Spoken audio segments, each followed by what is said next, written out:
problem of democracy of the arts. You know that they do tend to cancel each other out after a while, and it takes a certain bold elitism to make these things original. So I do worry about a network effect.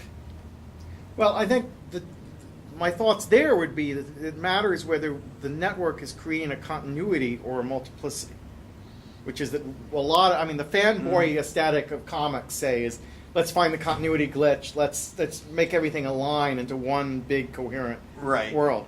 The female fan writing aesthetic is, we can have as many Harry Potters as their writers, and in fact most writers have multiple Harry Potters within them, and we read those as different tellings of the same base. So they don't actually cancel each other out, they simply multiply Their facets themselves. Their facets and ways of seeing it.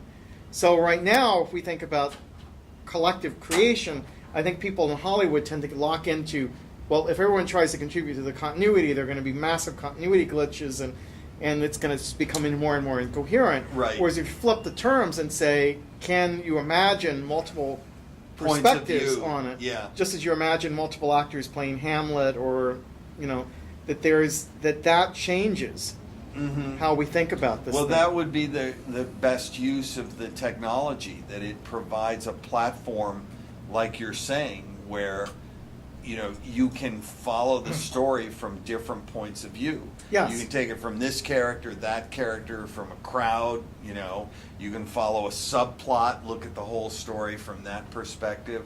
I think people really want to do that. The question is, other than gaming, what's the best way to try to do that and include Hollywood? Yeah, and that's because the fan fiction doesn't need you guys to seed their writing, but after that, they're taking care of themselves quite well, and they write many more stories and consume many more stories than Hollywood's ever going to generate. So if you look at the body of product around Star Trek or Harry Potter or any of the franchises that have really attracted fan fiction writing, at a certain point, Hollywood is redundant to the creative process. It may draw a new generation in with a new Star Trek film, but Star Trek has continued nonstop since the 60s on the level of the fan creative community. Wow.